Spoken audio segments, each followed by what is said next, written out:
Vamos lá, pessoal.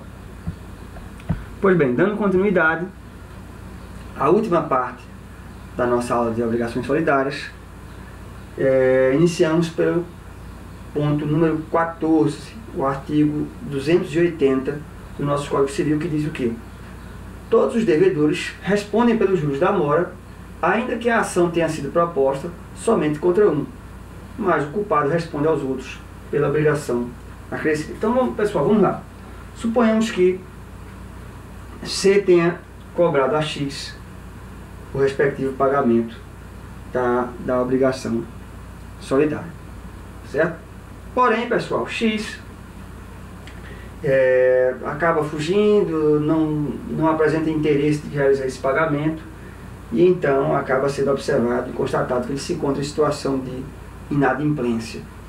Então, nesse caso, pessoal, suponhamos ainda que C posteriormente ajuize uma ação contra esse devedor X para que ele faça o pagamento por inteiro. Então, os juros, pessoal, da mora, os juros respectivos a partir dessa inadimplência, ele não será arcado apenas com o devedor X que se encontrara nessa condição. Pelo contrário, os juros eles serão arcados por todos os devedores. Por quê? Porque o artigo 280 diz que todos os devedores respondem pelos juros da mora, ainda que a ação tenha sido proposta somente contra um. Mas, pessoal, aquele devedor que se considerar como culpado, ou seja, aquele que inicialmente se colocou dentro dessa situação de mora, então ele, o devedor X, nesse caso específico, ele depois irá responder a Y e Z, para que Y e Z possam, de fato, serem ressarcidos a partir do que eles pagaram a mais em virtude da mora de X. Então, pessoal, para a gente conseguir trazer uma explicação mais simples aqui, suponhamos que X, que tenha sido cobrado por C, tenha atrasado o pagamento, ou seja, se encontre em situação de mora. Então, esse valor, ao invés de ser R$300, passe a se tornar, digamos assim, R$400, em virtude dos juros da mora. Então, nesse caso, pessoal, todos os três irão arcar com esses R$400, tá certo? Então, posteriormente, Y e Z irão cobrar a X aqueles R$100 que eles tiveram que pagar a mais por conta da mora de X. Tá certo, pessoal? É basicamente isso. Então, embora o retardamento culposo imputável seja um só devedor, respondem todos perante o credor pelas consequências da inexecução da obrigação, entre as quais se incluem os juros da mora. Esta responsabilidade coletiva decorre da força comunicativa inerente à Constituição em mora. Tá certo, pessoal? Então, atingindo o nosso ponto número 15, qual seja o direito de ação, nós observamos no artigo 275 do nosso Código Civil, voltando um pouquinho para a gente compreender melhor esse ponto da explicação, onde se observa que o credor, propondo a ação contra um dos devedores solidários, não fica inibido de acionar os outros. O que é que isso quer dizer, pessoal? Vocês lembram que eu falei logo no nosso segundo vídeo, nosso segundo bloco, que o credor ele pode demandar contra quaisquer desses devedores, sem qualquer problema. Então, pessoal, nada impede que o credor X acione o devedor X e também acione um processo à parte contra Y, ou coloque Y e Z dentro daquele mesmo processo inicial. Então, o credor, ele propondo a ação contra um dos devedores solidários, ele não fica inibido de acionar os outros. Assim diz o artigo 275 do Código Civil. Então, por se tratar de solidária obrigação, pode o credor acionar todos os devedores ou quaisquer deles à sua escolha, consoante a sua vontade. Se quiser, pode ainda exigir parte do débito de cada um dos devedores separadamente. Lembre-se, o credor, ele possui enorme prestígio dentro dessa relação obrigacional. Então, ele pode chegar a X e pedir que X pague apenas parte da sua obrigação. Ou pode exigir que X pague tudo, ou pode exigir que X, Y, Z conjuntamente paguem tudo, ou pode exigir que só Y pague tudo. Enfim, é uma obrigação solidária e o credor dispõe desse poder, tá certo? Então, dando continuidade, artigo 281, a gente dá aquele salto novamente para frente, sai do 275, pula para o 281, a gente dá continuidade aos artigos que faltam, e imediatamente nós observamos: o devedor demandado, ele pode opor ao credor às exceções que lhe forem pessoais, e as comuns a todos. Não lhe aproveitam, porém, as pessoais a outro co-devedor. Então, pessoal, existem exceções, só para que a gente consiga observar assim a nível mais rápido, que sejam situações que o fato de o devedor apresentá-las em juízo podem fazer com que ele se libere dessa obrigação sem precisar pagá-la. Um exemplo muito simples, pessoal: se por acaso nessa relação aqui, por exemplo, o devedor X, ele nem conheça Y nem Z e sequer tenha se obrigado perante a C. Então pode ser, pessoal, que C venha ajuizar uma ação contra X, acreditando que X seria um devedor solidário daquela obrigação. Mas o cara nunca conheceu o C, nunca ouviu, sequer sabe quem é. Ou seja, houve um engano, ele foi demandado de maneira, digamos assim, errada. Essa ação não deveria ter sido ajuizada. Claro que existem termos técnicos para explicar essa situação, mas eu vou evitá-los aqui para que a gente não se confunda e não coloque excesso de assuntos na nossa disciplina. Mas só a nível bem simples, a linguagem bem simples, as exceções elas seriam de fato essas possibilidades que as partes teriam de se liberar e de se defender dentro de uma obrigação, em tese, injusta, tá certo, pessoal? Então, existem exceções que podem vir a ter efeito pessoal, como também existem exceções que podem vir a ter efeito total. Então, X pode dizer que essa dívida, por sua vez, ela é uma dívida completamente inexata. Então, nenhum dos três deveriam estar arcando com essa dívida. Então, supondo que C acredite que X, Y e Z deve a ele um carro, a nível de obrigação solidária, e acaso não deva, esses Y, X e Z podem provar em juízo, e essa seria, de fato, uma circunstância que ele diria esse contrato por fim e impediria que X, Y, Z arcassem com esse valor. Então, em tese, uma explicação super simples, super, digamos assim, abstrata e genérica, para que a gente consiga entender basicamente do que se trata. Então, o devedor demandado ele pode opor ao credor as exceções que lhe forem pessoais e as comuns a todos. Porém, pessoal, se por acaso Y ou Z lançarem exceções pessoais e particulares para C, por exemplo, elas não irão aproveitar os demais. Vamos lá. Suponhamos que Z, nessa situação, ele não deveria se encontrar como devedor solidário. E, de fato, prove em juízo que ele não era devedor solidário nessa relação obrigacional. Então, nesse ponto, pessoal, Z ele sairia da obrigação e a obrigação continuaria perante X e Y. Então, não é porque Z saiu da obrigação, porque provou, de fato, a nível de exceção, que ele não deveria estar lá, que X e Y também iriam se aproveitar desse problema. Lembrando, pessoal, que a obrigação ela continua sem qualquer problema para os demais, tá certo, pessoal? Então, observando o slide, na obrigação solidária, ao lado da unidade de prestação devida, paira a multiplicidade de vínculos. Sendo uma só prestação, tudo quanto lhe disser respeito, estender-se-á a todos os co-obrigados indistintamente. Ao inverso, múltiplos os vínculos obrigacionais, autônomos entre si, o que concerne a um deles exclusivamente não se estenderá aos demais, não irá além do co-obrigado a que especificamente se refere. Certo, pessoal?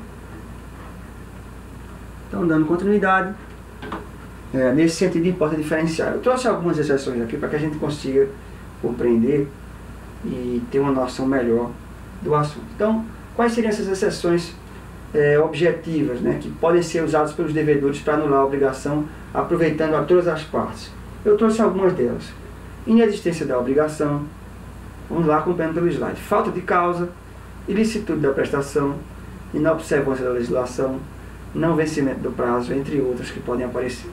Então, pessoal, se X nessa relação alega que essa prestação é ilícita, de fato, essa exceção ela se corrobora com uma exceção objetiva que aproveita a todos os demais co-obrigados. Então, X provando que essa prestação é ilícita, então tanto X como Y como Z se desobrigariam dessa relação de obrigação. Certo, pessoal? Então, esse seria um exemplo típico ao qual, uma vez comprovando em juízo que essa prestação é completamente ilícita, eles podem se desobrigar sem qualquer problema. Por quê? Porque algo de natureza objetiva, ou seja, uma exceção que aproveita dentro da relação como um todo, ela abriga e ela faz eleger a obrigação para os demais. Então, repetindo, para que fique bem claro, se por acaso X comprovar em juízo que essa prestação é uma prestação ilícita, por exemplo, C está exigindo que os três pactuem ou possam adimplir em uma prestação que é contra o direito, ou seja, uma prestação que se encontra contrária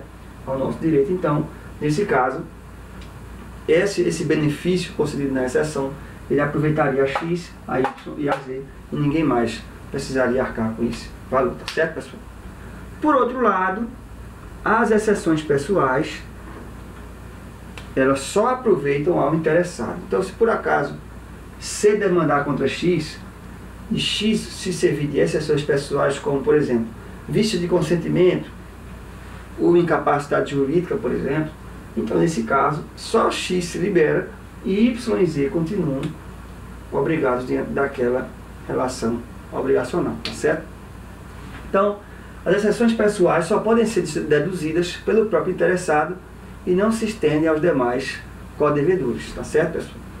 Então, se X demonstrar que ele foi coagido a assumir essa obrigação, X, ele sai daquela obrigação relacional, aquela relação obrigacional, e Y e Z permanecem dentro daquela obrigação. Então, assim remonta a lei, o devedor demandado pode opor ao credor as exceções que eles sejam pessoais, bem como a comum a todos, não lhe aproveitando as exceções pessoais a outro co-devedor. Então, se X se serve de exceção pessoal, por exemplo, comprova que agiu sob coação, ou com dolo, ou com erro, então ele sai dessa relação obrigacional e Y e Z permanecem como devedores solidários. Por quê? Porque exceções pessoais não aproveitam aos demais. Apenas as exceções objetivas é que aproveitam a todos. Tá certo, pessoal? Pois bem, renúncia da solidariedade, ponto número 18. Então, artigo 282 do Código Civil, o credor pode renunciar à solidariedade em favor de um, alguns ou de todos os devedores. Pessoal, o credor, além de perdoar e de pedir o cumprimento parcial, ele também pode renunciar à solidariedade. Ou seja, ele pode chegar para um desses devedores e dizer: você não figurará como devedor solidário nessa obrigação. Então, quando essa renúncia ela se der abarcando todos os co-obrigados, então a renúncia se chama absoluta. Mas se for a benefício de um ou de dois apenas, ou seja, que não abarque todos, essa renúncia se chamará renúncia relativa. No mais, pessoal, a renúncia pode ser expressa ou tácita, porém, para que seja considerada tacitamente, deverão haver claramente circunstâncias explícitas que revelem de modo inequívoco a intenção de arredar a solidariedade. Ou seja, ele tem que deixar bem claro que ele não quer mais observar esse modelo obrigacional, ele renuncia à solidariedade e, nesse caso, ele tem que deixar bem claro, se não expressamente, deixar bem claro que assim ele o queria, para que essa obrigação solidária possa ser extinta, tá certo, pessoal? Possa ser resolvida. Então, por outro lado, se o credor aciona de uma vez só todos os devedores solidários, isso não importa a renúncia de solidariedade ou divisão da dívida. Lembrando, pessoal, renunciar à solidariedade não significa extinguir a dívida. Renunciando à solidariedade, essa obrigação ela passa a ser, em tese, uma obrigação divisível, porque aí ele não precisa mais exigir de cada um deles o valor total, ou seja, cada um ficaria obrigado a parte dessa relação obrigacional, como se a obrigação divisível fosse, ou seja, X só responderia por 100, Y apenas por 100, Z apenas por 100. Mas renunciar à solidariedade não significa renunciar ou remitir a dívida, tá certo, pessoal? Da mesma forma, se ele ajuiza a ação contra os três, isso não quer dizer que ele renunciou à solidariedade, tá certo? Ele ainda assim pode exigir de cada um deles o pagamento total da dívida, tá certo, pessoal? Vamos lá. Artigo 39, aliás, tópico, slide 39, artigo 282 do Código Civil, parágrafo único, nós observamos o que? Se o credor exonerar da solidariedade um ou mais devedores, subsistirá a dos demais. Percebam a precisão que o Código traz dentro desses direito obrigacional. Ele faz questão de dizer e deixar claro aquilo que pode e o que não pode.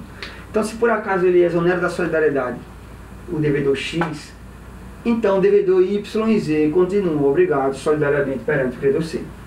Tá certo, pessoal? Assim diz o parágrafo único do nosso artigo 282 do nosso Código Civil. Então, se por generosidade, altruísmo ou outro motivo dispensa ele da solidariedade um dos devedores, só pode acionar os demais, deduzindo as cotas do co-obrigado que relevam. Se assim não for, teria sobrecarregado os devedores, não contemplados por seu gesto de desprendimento, impondo unilateralmente sobrecarga que a outros também não competiam. Então, se por acaso ele renuncia à solidariedade de X, por óbvio, Y e Z só vão pagar aquilo ao qual eles continuam obrigados solidariamente. Então, X pagaria por fora o valor relativo a ele, e Y e Z ficariam solidários diante do total da dívida. Tá certo, pessoal? Passando adiante, o nosso último ponto, que é o ponto de direito de regresso, para que a gente consiga finalizar essas aulas de obrigações solidárias. Certo? Então, vamos lá. Artigo 283 do Código Civil. O devedor que satisfez a dívida por inteiro tem direito a exigir a cada um dos codevedores a sua cota, dividindo-se igualmente por todos a do insolvente, se houver. Presume-se iguais no débito às partes de todos os codevedores. Pessoal, isso basicamente indica esse exemplo que nós trouxemos aqui. Deixa eu apagar aqui para facilitar a compreensão. Então, suponhamos que o devedor Z veio arcar com todo o pagamento da dívida. Então, nesse caso, pessoal, posteriormente, Z, ele se coloca na posição de credor para exigir de X e de Y aquilo que ele pagou a mais. Vamos lá. X, Y e Z deviam R$300 solidariamente ao credor C. Como uma obrigação solidária, o credor ele pode exigir de qualquer um dos devedores o pagamento total da dívida. Então, suponhamos C encontrou Z e disse: Z, me pague toda a dívida, porque essa é uma obrigação solidária. Então, Z vai lá e arca com os R$300 de uma única vez para C. Porém, pessoal, se a gente fosse ratear essa dívida de igual para igual, cada um seria obrigado a R$100. Então, se Z pagou 300, ele pagou não só a parte dele, como também a parte de X e a de Y. Então, isso, pessoal, justifica o direito de regresso que se observa a partir do momento em que Z ele pode vir a demandar contra X e contra Y aquilo que ele pagou a mais. Ou seja, se ele pagou 300, ele só deveria pagar 100, digamos assim, se fôssemos ratear essa cota. Então, X e Y devem pagar para ele os 200 que ele pagou a mais, tá certo? Então, aqui ficaria a situação: Z, que era devedor solidário, passa a ser credor dos co-devedores que se observavam naquela relação inicial. Então, Z, que pagou a dívida toda, ele tem direito de exigir a X e a Y aquela parte que ele pagou a mais, tá certo, pessoal? Então, assim quer dizer o nosso código no artigo 283. Já no 284, nós observamos que, no caso de rateio entre os co-devedores, pela parte que na obrigação incumbir ao insolvente, contribuirão também os exonerados da solidariedade pelo credor. Pessoal, pode ser que um desses devedores se torne insolvente, ou seja, o que seria insolvência? É a impossibilidade de realizar o pagamento por falta de dinheiro. Insolvente seria, então, digamos assim, na linguagem mais simples, aquela pessoa que se encontra quebrada, que não tem dinheiro, não tem condições de arcar com as suas obrigações. Então, o devedor insolvente é aquele que não pode arcar com o pagamento da dívida. Então, no caso de rateio entre os co-devedores, suponhamos que cada um venha a pagar a sua respectiva parte, compensando aquele que seria a obrigação paga pelo insolvente, que ficou insolvente de fato. Então, contribuirão também os exonerados da solidariedade pelo devedor. Vou explicar, pessoal. Suponhamos que X, Y e Z se encontram na relação obrigacional como devedores solidários. Mas C, de boa fé e acreditando ser a melhor coisa a fazer, exonera X da solidariedade, ou seja, C retira X da solidariedade. Imediatamente já surge aqui essa parte. Aqui Y e Z não ficariam mais, ou seja, somente ficariam obrigados. Ou seja, se Y e Z pagariam apenas por essa parte que restou. Em tese, X se obrigaria apenas diante de Z com essa respectiva parte aqui que foi assinalada, tá certo, pessoal? Então, sobraram os devedores Y e Z na relação solidária. Então, você vem a cobrar Y e descobre que Y está quebrado, está insolvente. Nesse caso, pessoal, essa obrigação teria sido, essa solidariedade teria sido renunciada perante X, porém X acaba tendo que voltar à relação obrigacional para vir a cobrir aquilo que Y ficou sem condições de pagar. Então é isso, pessoal, é basicamente isso. No caso de rateio entre os codevedores, pela parte que na obrigação incumbia ao solvente, ou seja, o Y, contribuirão também os exonerados da solidariedade pelo credor. Ou seja, X estava fora da solidariedade, mas em virtude da insolvência de Y, X tem o dever de ir lá, voltar a essa relação obrigacional e também contribuir com o rateio dentro dessa relação solidária. Tá certo, pessoal? Assim diz o artigo 284 do Código Civil. É um pouco complexo a primeiro momento, mas se nós analisarmos com calma, nós conseguimos entender basicamente do que se trata. X foi exonerado da obrigação, ou seja, X foi exonerado da solidariedade, certo? Restou apenas Y e Z, porém, Y, que foi a pessoa escolhida para ser demandada, não tem condições de arcar com o pagamento. Então, volta-se novamente X, Y e Z vão ter que arcar com as cotas que eram respectivas a Y, tá certo, pessoal? Então, esse exemplo seria mais fácil de entender se fosse, por exemplo, contra um e outro. Que em tese, havendo Z aqui, nós poderíamos dizer, poxa, mas Z, se encontra solidariamente obrigado, ele também poderia pagar pelo todo. É verdade. Então, se vocês quiserem facilitar o entendimento, a gente pode, por exemplo, tirar o Z. Então, nesse caso, se Y, por exemplo, continuou obrigado e não teve condições de arcar com o pagamento, então, nesse caso, X também voltaria para cobrir essa circunstância na solidariedade. Mas posso até dizer, o Z ele pode ficar aqui também e ainda assim X teria direito, teria o dever, digamos assim, de ter que arcar também com esse rateio dentro dos codevedores, tá certo, pessoal? Fica um pouco complicado, mas faz parte. A faculdade ela não é tão simples, mas por outro lado é extremamente prazerosa. Então, vamos lá. É direito dos codevedores repartir entre todos a parte do insolvente. Assim, o exonerado da solidariedade pelo credor contribuirá, portanto, proporcionalmente no rateio destinado a cobrir a cota do insolvente. Ou seja, se X estava fora dessa relação solidária, ele volta para cobrir aquilo que um dos devedores solidários não conseguiu arcar, tá certo? E por fim, pessoal, artigo 285 do nosso Código Civil. Se a dívida solidária interessar exclusivamente a um dos devedores, responderá este por toda ela para com aquele que pagar.